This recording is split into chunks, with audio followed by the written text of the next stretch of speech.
to A Well-Designed Business. My name is LuAnn and I'm so glad you found this podcast. Together with my husband Vince and our partner Bill, we have grown our company WindowWorks from the ground up. So I know and I understand the challenges you face in running your interior design business.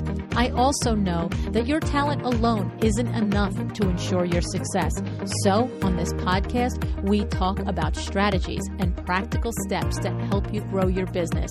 But make no mistake about it, we have our share of fun here too, mixed in with those aha moments that I love so much. This isn't fluff. Nobody has time for that. Whether you are a new interior designer or a seasoned designer, I am here to help you create and to manage the kind of interior design firm that you dream of. It's straight talk and it's action. Are you ready? Let's get started. Hi, welcome to A Well-Designed Business. It's Power Talk Friday. If you're a longtime listener of the show, you know that I love sales. You know that I've been studying it since I'm 10 years old, that I love the nuances of it, and that it's basically, after all these years, become conversational for me, part of my nature. It comes easily to me, but it is, and it does, start with that I've studied it, okay? Now, I know that this is not the case for all of us.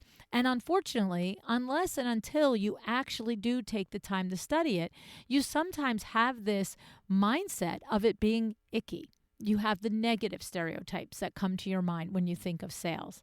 And because of this, I've had many guests on the show over the years talk about this and teach us different ways to overcome these mental blocks so that you can approach sales in a different way. Because make no mistake about it, you are selling every single day.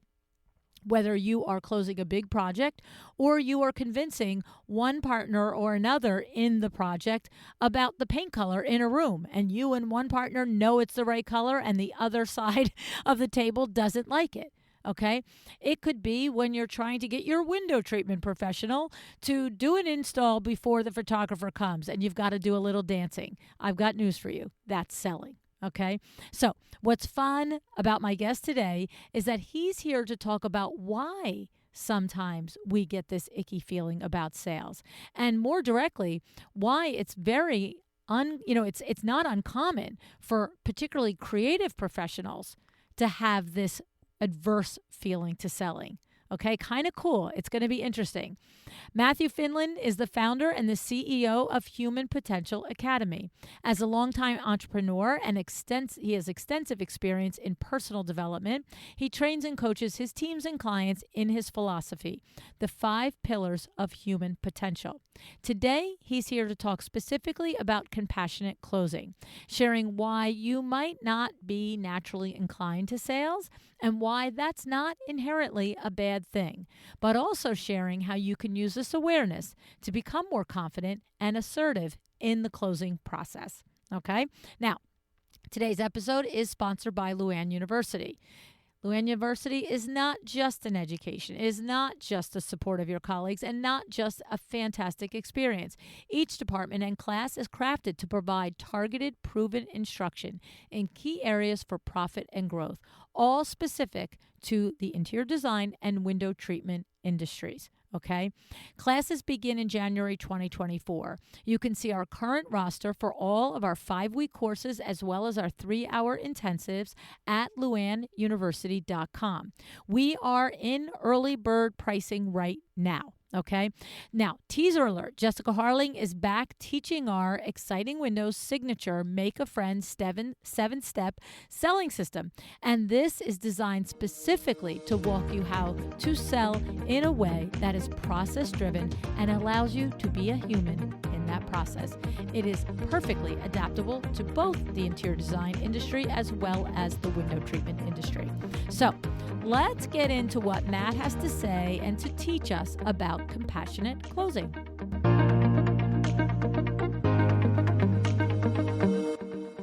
Hey, Matt, thanks so much for joining me on A Well-Designed Business today. Hey, thanks for having me. So, Matt, we've just had a nice pre-air conversation.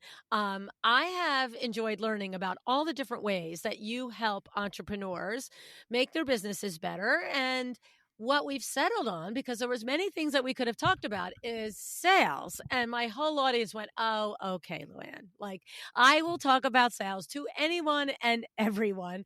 And I especially like to talk to people about sales that share the frame of mind that I have. And in your course, Compassionate Closing, you align with what I think. Like, to me, I feel like, yes, I've learned all the principles, I've learned the strategies of actual sales. But like I always say to myself, I only employ my superpowers on you when I know you really need what I have, right?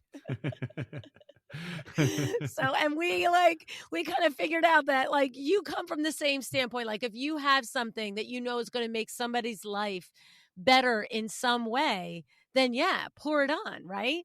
Yeah, absolutely. Absolutely.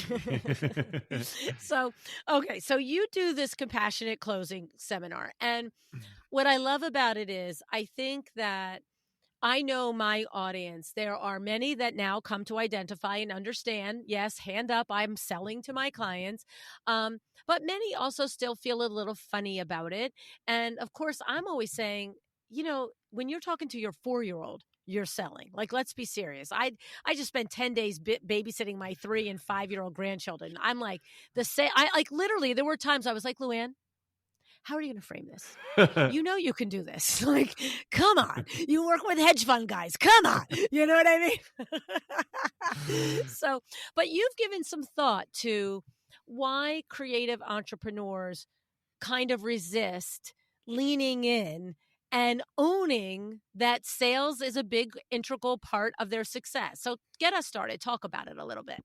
Great. Yeah. Thanks again. And hedge fund guys might be an easier sell than 4-year-olds at sometimes. It's the truth. Yeah. You want to become a master salesperson, sell a 4-year-old. Exactly. Yeah. So in the frame of creatives tend to be people that are creating something for other people to enjoy, which means that they are a kind, compassionate, in psychology, it's a trait called agreeableness, which means you like to make other people feel good. And when you fall under this higher trait agreeableness, it means that you avoid confrontation. You don't want to make people feel uncomfortable. And it doesn't matter how good you are at sales or how many times you've done it or how much you believe your product is going to help people. When you're going through this process of assisting your customer in understanding that they need something that they maybe don't realize they need, it's going to be a little bit uncomfortable. And so there's because that doesn't feel agreeable to try and, overcome that the other person doesn't know they need it. That's right. The person's like, I don't think I need this. And you're like, I can see that you do. And then you engage in conflict because you're engaging in this type of a conversation, which has to do with restructuring a way that a person is thinking, which is naturally very uncomfortable because we've all been through a confronting moment where we had to think about, maybe I'm not doing things the way I should be doing them. Right. And so with the sales process, when you speak with the creative type, they say things like, I don't want to be manipulative. They say things like, I don't want to convince anybody of anything. They just want people to come to them and buy their amazing product or service, which sometimes can happen, but a lot of times, most times, we need to have a little bit of a conversation with the person. And so my understanding from all the people that I've worked with where they come up against this resistance is that I call it sales trauma, where they've seen sales get done 100 times and probably on them. They've bought a product that maybe they didn't even want. And then how that happened was through an A, B, C process. And now they landed in a place where they're buying a product that they don't want. And so then the creative gets into a place of thinking that the only way to do sales is the way that they've seen it done, which most oftentimes in the sales industry is done in a manipulative, fear-inducing type of manner, right? Like we always hear about like problem solution selling, which has value. But if you go problem solution, and if you don't buy this, you're doomed, that makes people feel really, really uncomfortable. And so compassionate closing is all about recognizing that if you have a product or service that you truly believe is going to benefit this person and change their life positively, and you fail to convince them because of your lack of skill, which oftentimes is actually reflected by not going for the close, which is a really interesting Right. conversation. Maybe we can come back to that. So if you fail to close them because of your lack of skill, then you've effectively doomed them to continue living this life of whatever mediocrity it was before. And if you had known how to actually hold a posture and appear so confident in your product or service that it helped them with the process of seeing that, then you've helped them immensely. You've made some money, your product's getting out there, and you can do it while staying in integrity. Yeah, it's so true. I love all the things that you said because it is true. I mean, designers are like they'll say we're people pleasers, right? Like, and that's that agreeableness, right? And they say people pleasers. I say big hearted. They're big hearted. They really are. It's just the spin on the words and the way you choose it. But they are literally attached to the outcome for their consumers, right? And it's so funny. And the way I know this is really probably 90% true across the industry is I have never met an interior designer that became an interior designer like by accident. It's you might come to it by an aha moment or an accidental situation where, oh, I took a job at a kitchen and bath place and then I found out I had an affinity for it.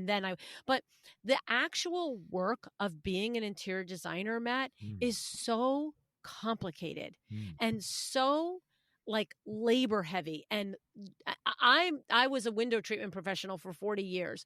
And that is one aspect of a full service interior design project. And that is complicated and heavy. And the details and the minutia and the stakes are high because this is luxury consumers that you're dealing with, and a level of expertise and experience and service is required. Otherwise, what are you doing here?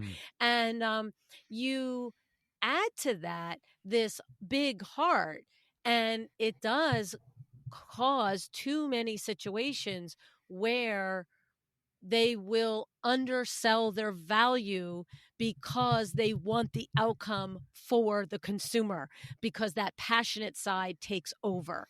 And so I love what you're saying, that if you are feeling that, you're actually there's a tug of war happening inside of you, that by nature you're non-confrontational, by nature you want things to be agreeable, by nature you want people to just understand that this is going to be better after I do this for you. But in order some clients to have to quote unquote convince, you have to go a little harder or say a little things or go through a process. I can that's a very insightful way to describe the inherent problem that happens a lot in the industry. That's pretty good, Matt. That's pretty good. Thank you. Yeah. Thank you very much. It is, because my thing is like for 7 years, I've been just like, well, you want them to have what you want. Like I've always said, tap into that outcome, tap into how beautiful that outcome is. And when you tap into that, how can you stop yourself from selling it? But I've never had the clarity on what it is, that little, right shoulder, left shoulder, ping pong brain going on. Right. Yeah. And with so here's the thing about trade agreeableness is it's not good for business. But good for client experience. It's good for humanity. That's right. So a lot of my clients that I work with, a lot of them are quite high in trade agreeableness. And I work with a lot of clients in the aspect of business, and it can end up being like, ooh, agreeableness is bad. But it's like, no, it's like, God, please, more people that care about people. Like, that would be great. And it's a really it's called the 5 big personality traits. It's a very long standing accepted practice within multiple ranges of psychology. There's 5 traits. We've all got them. One of them is agreeableness. You rank high or low. And there's a branch of training called assertiveness training. And so all that it is that's a remedy for the agreeable people that really care about people to actually recognize that what they're doing is being in an agreeable state. And when you're taking care of your 5-year-old and giving them dinner, good, be highly agreeable. When you're negotiating a business deal with a low agreeable businessman, and you're a woman, for example, like now's a good time to dial that back and get your assertiveness up, or he's going to bowl you over and take everything that you're worth because he's just low in trait agreeableness. And so it's all just about awareness and recognizing it. It's not about demonizing the quality of loving people.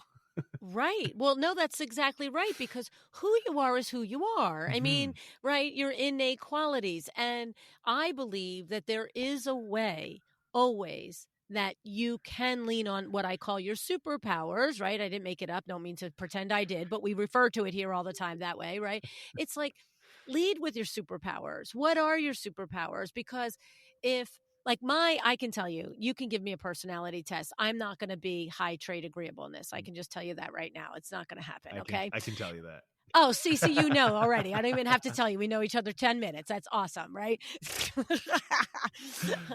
But the thing is, so if you try to teach me how to execute my business from that trait of agreeableness, I'm going to fail. I'm going to fail. I'm not going to be able to show up as my authentic self. Now, that doesn't mean I don't know what the other traits are, and I don't know which one I am, but it doesn't mean I get to be a jerk either, right? It just means be you, but make the most of you, right? Yeah, that's right. And so for me, I'm quite low in trait agreeableness as well. Huge surprise. Okay. The people that love to talk about sales are low in trait agreeableness. Shocker, right? But what I actually need to bring, and I try not to say the word need, but what I used to aspire to, and now I have properly integrated, is not coming off with a condescending tone when I'm speaking with people. Because that can happen with people with trait low agreeableness. They don't mean to. Right. Trait low agreeable just means like, I've got a goal and I'm going to get it. And then you go to get it and you look back and you hurt 10 people and you're like, oh, oh no. Yeah, exactly. Like, whoopsie. I just was like doing my thing. I wasn't thinking about if you were uncomfortable or not along the way. So there's also nothing bad about that. It's just, if you're trying to build a business team or a family or friends or etc., you want to be a little bit mindful that maybe I want to like soften the edges a little bit while I'm moving forward. So it's just about awareness in the arena for sure. Yeah. I love that. Because, look, I'm around the bush a few times. In my 30s, I was probably not aware of the wake of dead bodies in my rearview mirror. But in my 60s, I'm very well aware. And not that you don't ever fall back to your core personality, right? But I mean, it's even funny. Like I'll still attend the Window Works Monday morning team meetings, and it's funny because it's a funny thing now. Like I'll start, and then I'll say, "Oh, I'm sorry. Good morning. How is everybody's weekend?" Like, "Oh yeah, human. Bring the human." Bingo. So yeah, right. Bingo. And so it's for designers, or at least for a good lot of designers. It's opposite, right? It's like, and people like you and me, we have to check that directness and we have to make sure, but it's as important. Just because agreeableness is a beautiful, wonderful trait, it doesn't mean that it's going to serve you in every situation. And that's what you're talking about, right? Yeah. Well, it is. And again, like most of my clients I've worked with are higher in trait agreeableness. And, we're talking about sales, but I also help a lot of people with relationships. And this is a really interesting paradox that happens. I'm making a program right now on the 7 deadly sins and what they do to the brain, body, and relationships over time. So what happens when you're in lustful thoughts for a day, a week, a month, a year, and how does it affect your brain, body, and relationships? Oh, wow. It's really cool. But I have this small module called the Peacekeeper's Path to Wrath. Because here's what happens, and this is the big paradox. You've got low agreeableness person and high agreeableness person, and they're in a relationship. Let's use a super classic example of a low agreeable man and a highly agreeable woman. Okay, they both come out, again, agreeableness, caring about the family, more nurturing. This is common. So they both work full-time jobs. Man comes home a little earlier, kicks off his loafers, right? He's got his newspaper, he's chilling. And she comes through the door and she's like, "Oh, the dishes are not done. And I wish that he would do them, but I'm the woman and I don't want to confront him and I don't want to make him unhappy. So I'll just do them." Right. And it's fine. She does them. And then that goes for a week and then a month and then 6 months. And all of a sudden, one day she comes blasting at him. That's it. Right? Like, she comes blasting at him. "You don't know how to love me." Tired Yeah, exactly. Dishes. "You don't know how to love me. If you knew how to love me, you'd do the dishes once in a while." He's just sitting there looking over the newspaper like, damn, you could have just... I didn't even know you wanted to just done. said something. And so what ends up happening with highly agreeable people is they don't set boundaries. And then what ends up happening in containers, I've seen this in business relationships, I've seen this in romantic relationships, I've seen this in friendships, I've seen this in family, is they become bitter, resentful, and then malicious or wrathful. Yeah, and paradoxically, it's the people that care about keeping the peace and not making others uncomfortable that end up leading to the relationships exploding and deteriorating.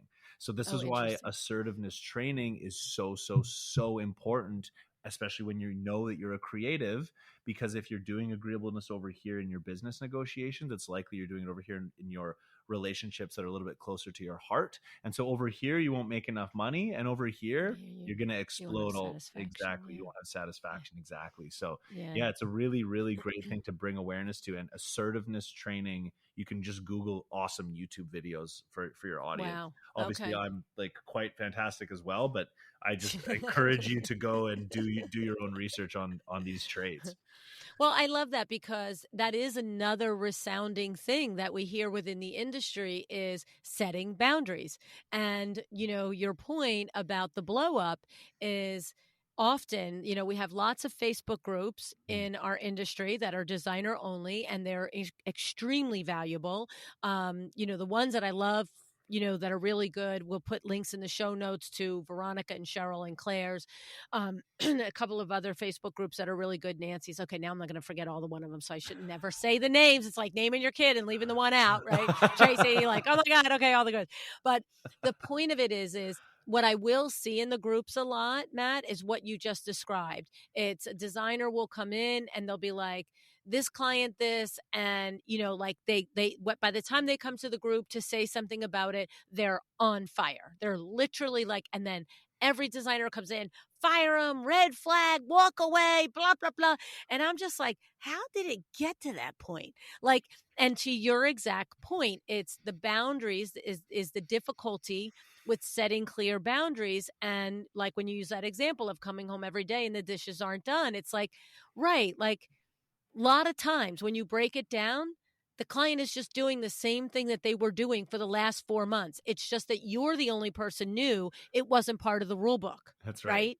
Yeah. That's right. And it's okay if you don't establish boundaries immediately. What's not okay is if you recognize that something is bothering you and you're just like, no, that's okay. I'm just going to just sweep that under the rug until you've got you got a pile of dirt under your rug. And that's the big thing, right? Is sometimes we don't know boundaries right away. Sometimes we set a boundary and then something pushes up against us. We're like, oh, I actually need to establish another boundary. And then this doesn't work with agreeableness as well, because now they set boundaries. Okay, everyone's comfortable. Oh, I've got a new boundary. Now I need to engage in conflict, which is going, and it's going to make the person uncomfortable. So, another classic one is people don't like to change their mind because they say that they want to be a person of their word. I'm out of integrity because I said A and now I want B. And so I'm not going to go for what I want because that puts me out of integrity. So, and that's, that's rational, right? You're 100% right about like, this is like, you've been in my coaching classes. Like, I'm like, literally, these are the things that I hear, right? It's like legit. I mean, obviously you've coached a lot of people and it is true. And it's like, it's funny because just last week I was in High Point, 2 weeks ago I was in High Point, and a designer came to me with the similar situation in the middle with, you know what? It was, I'm not going to say the situation, but it was, now I know that this isn't good. But I'm already X amount of months into the project. How do I say it?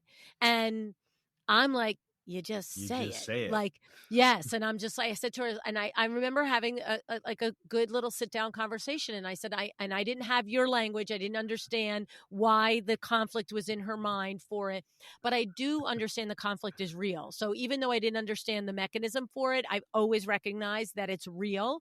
And I was just like, listen, it's your business. It's your highway.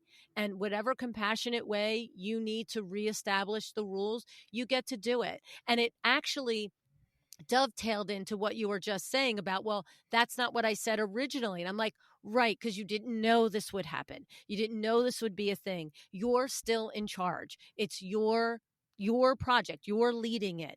And I said, and as long as you come to a consumer, you know, with the clarity of what the misstep or the infraction or the boundary crossed is and how it impacts the project, you can do that. You can reframe it, right, Matt? Yeah, absolutely. Like honestly, one of the easiest ways to do this is math.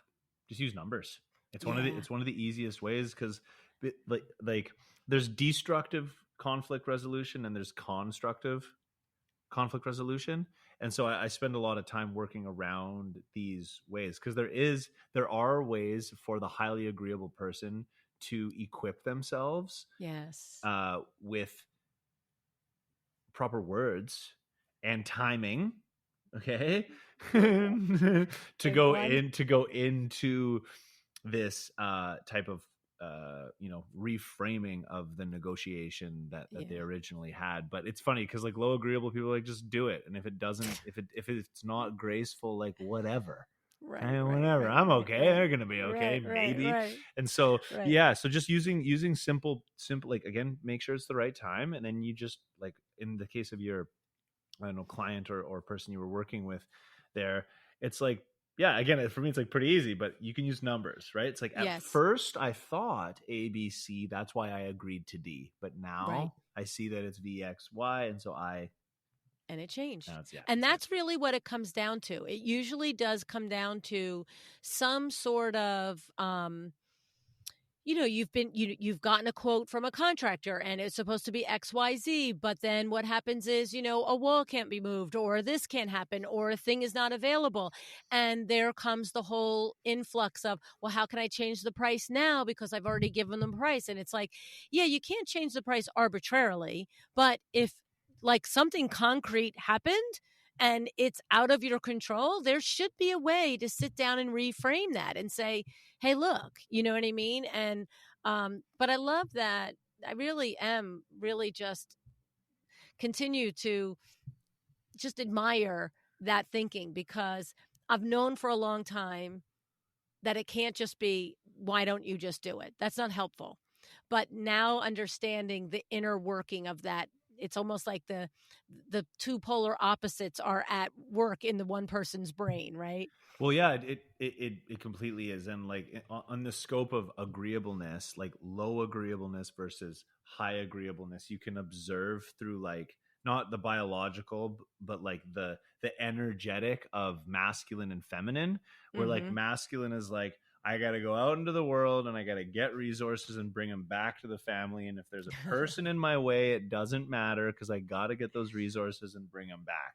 And then the highly agreeable person is nurturing. You take care of people around you, love you, take care of them. And so we've got these different, things going on. And then grounding this in the concept of closing, right? So like you're setting boundaries is closing, right? Like your person you were working with who had to requote someone likely more money than it originally was. That's a whole, now we're going into a sales process. And you can enter that sales process and still be compassionate as long as, and this is like pretty much the big highlight of all this, like you really need one thing to be good at sales, and it's not knowledge. Unfortunately, you actually just need confidence. It's the one thing that you need. And so when you're a agreeable person, you're going into a confrontation, it is good to have some of your T's crossed and your I's dotted. It's good to have a couple notes on the side about things that you like. This is what I have done. I've done this in the past, but I've helped a lot of my clients with this, is like, they just put a couple of bullet points down of things that they must say. Right. And then, the whole conversation kind of unfurls, however it unfurls, and you can say all the I'm sorry and this and that, but there's those bullet points, and even just having that, so like, okay, like at least I know what I got to do. Because it's easy, even in relationships, it's really easy to like be alone by yourself and be like, when he gets home, oh, this is how it's gonna go, right? It's going down. And then he comes through the door and he's like a little sad from his day, and you're just like, oh, I love him. Oh, but I have to set that boundary. But and so you have those notes on the sides just so that you can like bring that like clear boundary that you had before you were in the emotional container. No, I agree with that. It's like, what are like I call them the non-negotiables. The non-negotiables that we're going to discuss, no matter how many twists and turns we take in this conversation. At the end of it, we're going to recap and we're going to say, and these are the 3 things that we have to agree to, right? That's like, how we're going to roll with that on, right? Yeah. Bingo. The other thing too is that I often, when I'm helping someone who has less confidence with selling and closing and negotiating and the twisting turns of the conversation, especially if the other person is that, whatever the opposite of agreeable is, low agreeable. Yeah, low agreeable, like high energy, like whatever. And they're like this, right? Like I always say to them, look, it's a free world. You can turn around and just say, yeah, I've taken everything you've said into account, and I'm not prepared to actually come to final decision on this. Like I came to you with what I thought I was a solution for the 2 of us, if we're reframing boundaries or whatever. And if that person pushes, and I say to them all the time, if you have that feeling of, I don't know what to say, I don't know how to get out of this, like my brain is freezing, then just stop the conversation. I've heard everything you've said. I'm going to recap what I think you said so I'm clear. And then, you know what? I'll call you tomorrow morning. And like, just breathe, right? Because that's the other thing. It's like, if you're not accustomed to it, I think a lot of it is just having that time to collate your real thoughts about what you're trying to actually close, right? Yeah, definitely. And this is like just based off of my own experience. This isn't in psychological clinical literature. This is just based off of my experience and people that I've worked with, is people with low agreeableness tend to be able to actually formulate the quick response a lot quicker. Where higher agreeable, they're like, because they're taking there's a lot more, like when you're low agreeable and you're like, don't care about what other people think, you only have 3 variables. But then when you're bringing in all the emotional aspect, like you're dealing with like, it's like trigonometry versus addition versus arithmetic. It's like all these other variables and stuff. And again, agreeableness is great. It's like, be nice to people. But in the context of business, and it's really important that you said that, actually, like your audience, like definitely pay attention. Because if you know that you're talking to someone who is low in trait agreeableness and you're high in trait agreeableness, then without awareness, without awareness, your butt right into a corner. We'll close your butt, and that's right. and no malintent on their side either, right? Like they we'll just maneuver that situation right to where we want it to go. Thanks so much. Bye. Thank you. Bye. Next. You said yes. Thanks. Bye. Exactly. And so it's good for the high agreeable people, again, not to demonize the people that don't care, because they do care. They're just on their own path. And just bring that kind of awareness that this person is likely to go for it, and they'll see you in an emotional state and they'll be like, meh, where a lot of projection can happen a lot of the times, right? And then sometimes like high agreeable people will be like, oh, that person's such an ass, and it's like they're not. They're actually a good person. They're just very focused on their goals, which you could take a piece out of their book. Right. Well, my thing is that if I'm, like now we're talking more about conflict and negotiation as opposed to like happy sales, right? Happy sales, I only want to sell you what you want, and I want everybody to only do that. But in conflict and negotiation, I see that opening. You sort of said, I could see that being what I would agree to. We're done. I'm like, great. I agree to that too. Let's decide the terms on it. Like I'm literally looking for that moment, and I'm going to close it down. Yep. I'm not going to be like, oh, so you could agree to that? Nope. Mm-hmm. You just tiny bit verbalize it. Boom.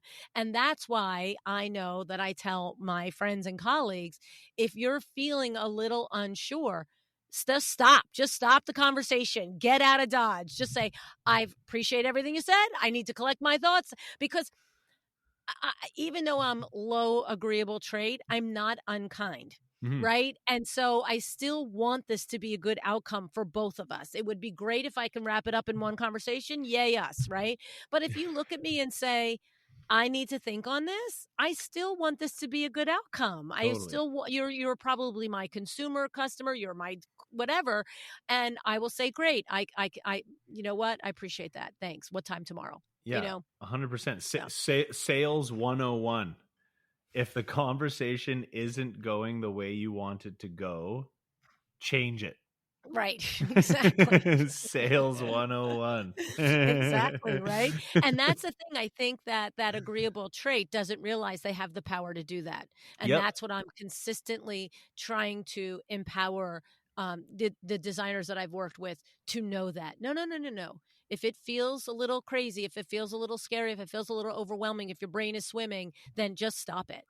You don't have to keep going. Well, and here's the fun thing, and I'm not sure if this is something that you come across with your audience and the people that you work with, but typically creatives, people with higher trait agreeableness, they don't charge very much money for their services. They don't charge enough. They don't charge enough. And so when we're talking about negotiation and conflict, et cetera, like, yes, we want to do happy sales, but if you give 5 people your offer and they go, yes, I will definitely take that. If you don't get anyone pushing back being like, this is a little bit expensive, then you're not charging enough money. And so highly agreeable people, they want to, like, if you're building a business, which you likely are, if you're not having people question how much your prices cost, you're not charging enough money. And when they question, it's like, so the goal then is to charge enough that make people challenge it. Now you're in your negotiation container. And so you inevitably want to have conflict and negotiation as a business owner. Otherwise, you're not charging enough money. It's the truth. I agree with you 100%. I had a conversation about 7 or 8 months ago with a friend who, in her business, she mentioned to me that she had 9 inquiries and closed 7. And I was like, what are you charging? And, and I said to her, I said, listen, and it's a newish friend. And I said, and not a designer. And I said, I don't know enough about your business model. I said, but my mama bear business instincts just kicked in. And I'm thinking, if you close 7 out of 9, you probably could raise your prices by 20%. Get the same amount of money at the end of the day and service the heck out of 4 clients. Yeah. You know what I mean? No, totally. Like, you're not going to lose any money. And then I did say to her, unless your goal is to work with as many people as possible at this point in life, right? If this is your business stage and where you're at, let's sprinkle the love and the joy about your business all over the world and grow that base. I'm okay. But that was my exact thing. I was like, wait a minute. You totally. Like, yeah, so for budding entrepreneurs, it is like if you need testimonies and you don't have practice, exactly, right? Then the testimony is worth its weight in gold. But to put it into like perspective, if anyone in your audience has seen Dragon's Den or Shark Tank, imagine, right? They walk in, they do a pitch, and then the guy's like, you've got a deal. I'll give you exactly what you want. Right. Right. Never. I feel like, Right. I didn't ask enough. That's it? Exactly. Cut your check right now. Yeah. That's it. No, that's the truth. I mean, and so and I love that too. And that principle bears out. Like, I ended up taking her money services and I did the numbers and I was like, yeah, you could have serviced the heck out of 4 people for the same money. So it's something to think about. It's something for us to kind of look inward on. And I love that you started with, we need these agreeable, heart-centered, heart-forward people in the world. Like, we're not wanting you to be there, right? Well, totally. And another thing to take into consideration is that for creatives, 99 out of 100 times, they're creating a product for people. Right. So their product is going to be the best for the people. Yes. Right? Yes. Like, low agreeable people tend to be like, I think I can make some money from this thing. Where high agreeable people tend to be like, I think this is going to provide so much value to people. Right. But then, because of these personality traits and skill sets associated, you have people charging more money for products people charging less money for higher quality products, but people see dollar signs and they go, that one's worth 100, that one's worth 10. That one's going to be higher value. So then they buy it. So if you're a creative and you care about people, it's likely your product is superior. So again, it's not a trait we want to change. We just want you to be adequately funded so you can improve your product even further. Yeah, no, it's true. And that's another thing that we talk about. We've had that conversation a couple of times over the years. And, it's a luxury service, interior design. It is not a bargain service. And even the most entry-level designer that just literally he or she got their business card today and their first project is going to be their mom's, neighbor, and they're going to pick the paint colors and the carpet color and find a bedspread for them, right? Like the most basic, we could do it in our sleep as an interior designer project. As soon as somebody pays you to do that, it just became a luxury because any person can pick the paint, the carpet, and the bedspread. Like they won't pick it as well as you did, but they can do it. Mm-hmm. And the second they pay somebody to do it, they've crossed into, I'm taking advantage of a luxury in my life. This is not a necessity. And then you take it all the way to where most of the designers that we work with live and work and execute their projects. It is in the truly upper echelons of luxury. And when you get to that upper echelon of luxury, that person is not looking for a bargain. They are looking for quality. And when your pricing structure is so far out of whack, it doesn't read like, gotta go with you, right? I mean, we've all been there where we've gotten an estimate for a roof. And one guy is 8,000, one guy is 15,000, and one guy is, 18,000. Like immediately, don't you just go, not the 8,000 guy? Yeah, like 100%. You just I don't know what's going on with him. And maybe you'll satisfy yourself by asking a few questions, but your bias automatically kicks in. Even if you ask the questions, every answer, I believe psychologically, you are reinforcing that he's not going to be reliable and he's not the guy to do the job. Because 15 and 18, that seems like it could have been 3, 5, it could have been 1, 3, and 5.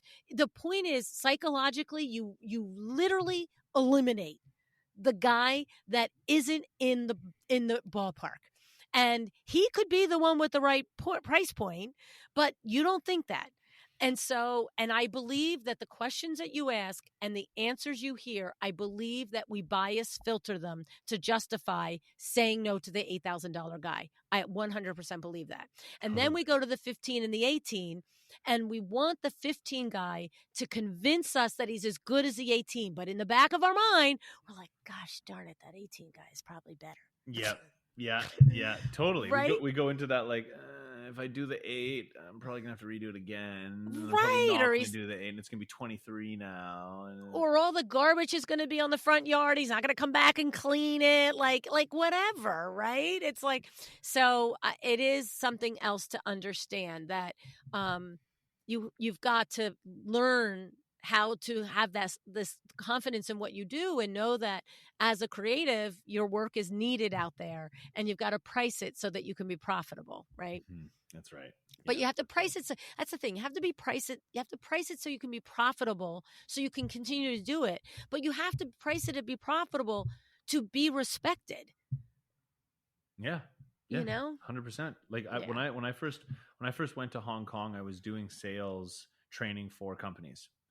And I was, mid-20s, I was like, I wasn't used to charging this much money. And I was charging, I think it was something like $1,500 for a day, which sounds really good. Yeah. And I had a couple guys. One guy actually invited me for a coffee from LinkedIn, reach out to me. He's charging $4,000 for basically the same service. And he sat me down. It felt almost like mafioso style. He sits me down and he's like, you have to charge more money. I was like, what do you mean? Yeah, like you're making us all look bad. Yeah, he's like, you're undercutting the industry. You're not going to get paid enough. He's like, people aren't going to choose you anyways because you're cheap. Right. You're your budget. Right. You're the budget service. And and it's a really, really interesting thing and very confronting for people with imposter syndrome who also want to not make people feel uncomfortable, because they automatically assume that higher prices make people feel uncomfortable, but sometimes it's actually the lower price. Yeah, no, I think that, look, if you're selling widgets, we want the lowest price. You're selling a luxury service, that's not what we want. That's right. That's not what we want. We don't need to overpay. No one, I don't care how wealthy you are, wants to overpay. That's the truth. But conveying your value, and what I know from all the interviews I've done, 99% of every designer that ever heard this podcast is going to deliver their heart and soul into the project. Like, I'm not worried about them doing a good job. You know what I mean? Like, Totally. They're going to bring it. So I just want all of you to get your worth out of it, Yeah. So 100%.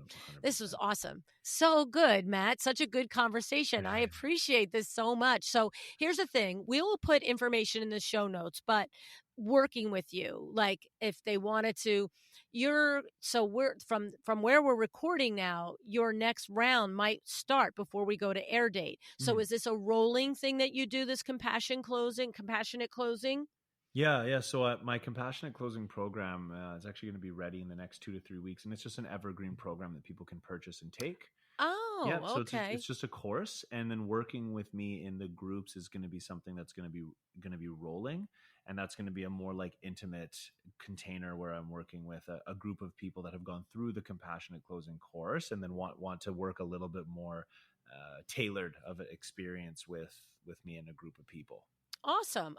Okay. So what website do they go to learn about the compassionate closing program? Is that up yet or no? So it's not up yet. Okay. But I'll send it to you for the show notes. And if it's not up yet by the time this gets aired for whatever reason, then people can just find me on Instagram at Matthew Finlin, name right here. Love it. All right. Well, this is awesome. I really appreciate, all of your insights today. I love when I get an aha. Love it. So thank you so much, Matthew.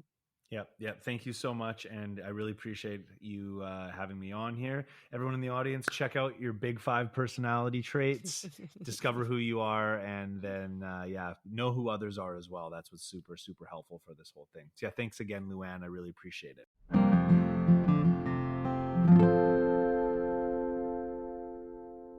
Okay, before I share my thoughts, I just want to remind you of our sponsor, Kravit. Kravit Inc. products are in stock and ready to ship within days. You can order your favorite patterns from Kravit's exclusive in-stock collections as well as their Modern Luxe line. Keep your design projects on track with Kravit Inc. You can order memos and see all of their products at kravit.com. And don't forget, you can use the code AWDB10, a well-designed business, 10. You can use this code for 10% off any one order of Kravit fabric, wallpaper, or trim. Okay, we will put all this in the show notes. Now, let's talk about Matt.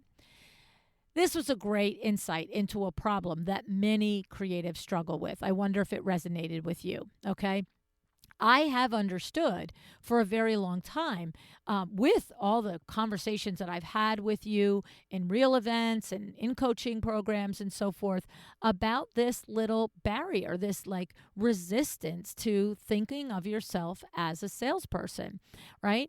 And while I have kind of gathered that it was mindset related, I've never thought about it in the way that Matt shared about this core trait of agreeableness, okay? Really, really made sense. I'll bet it felt right to you, right? What I loved about Matt's insight is that he isn't saying that being agreeable is a bad thing. That's not bad at all. Of course, how could that be bad? In fact, this is what makes you so good as an interior designer, that level of care, of wanting to bring a vision to life and improve your client's space. This is all amazing stuff. And agreeableness certainly plays a big role in that, right? But what do you do when it's holding you back from creating a sustainable, profitable business? From having a business where you charge your worth and that you stand your ground and you engage in the skill of sales in order to achieve that, right? Well, you can put your head in the sand and you can keep feeling awful about the selling process, which I promise you has an impact on what you charge and how much you close, okay? Or maybe you can look at yourself and say, hey, this is not a flaw, and I can harness this same tendency in a stronger way for myself and my clients if I can welcome in some assertiveness and confidence, right? There was this little nuance in what Matt said that struck me as interesting, that selling is inherently a conflict of sorts. You're selling something to someone whose human nature will be to question it to some degree. And your job is to convey with confidence why they need it and why you are the right person to offer it. All right? There's a lot that goes into that. Okay? So you have to start with the non-negotiable part of understanding your own value, carving out your niche and your superpower, staying in that lane and understanding that.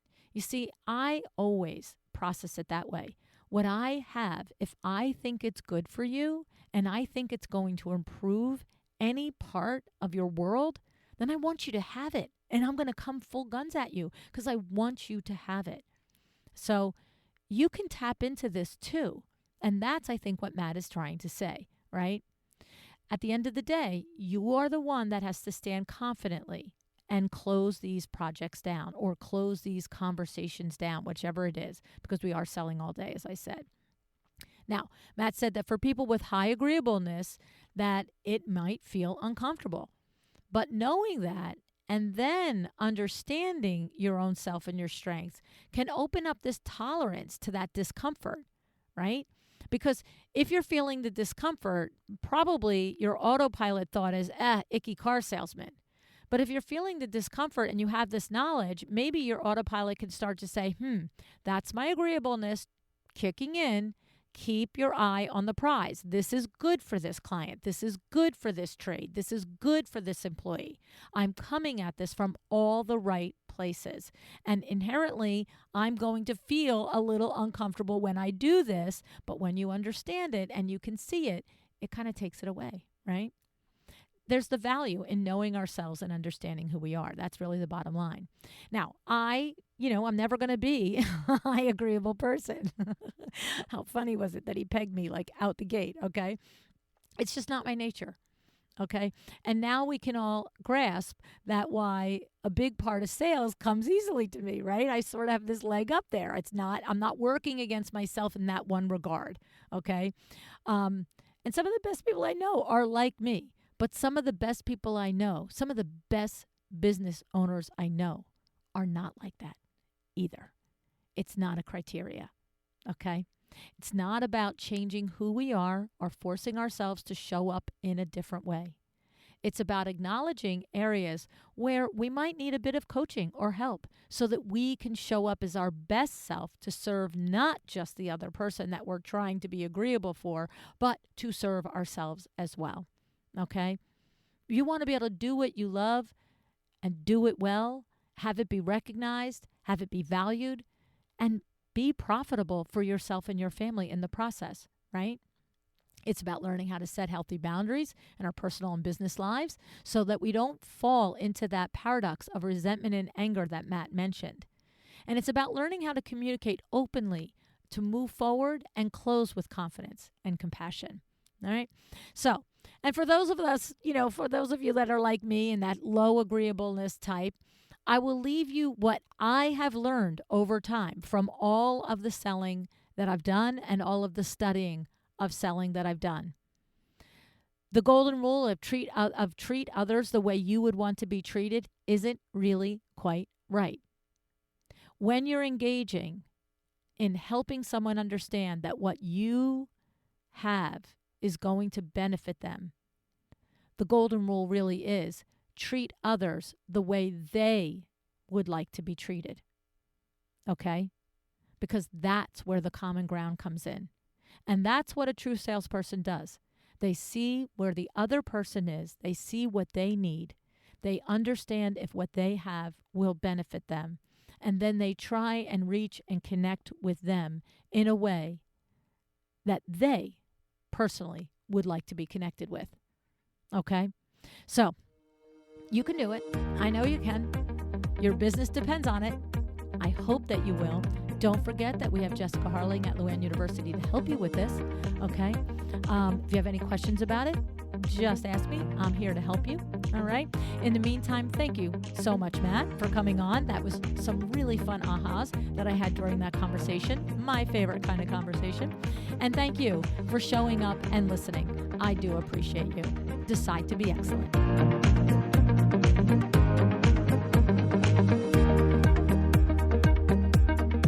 Thank you for joining me today. This podcast is a production of LuAnn Niagara, Inc. If you want to know more about me, my books, or LuAnn University, go to LuAnnNiagara.com. And if you are interested in having WindowWorks help you with your next window treatment or awning project in the New York, New Jersey metro area, go to WindowWorksNJ.com to learn more. Have an excellent day.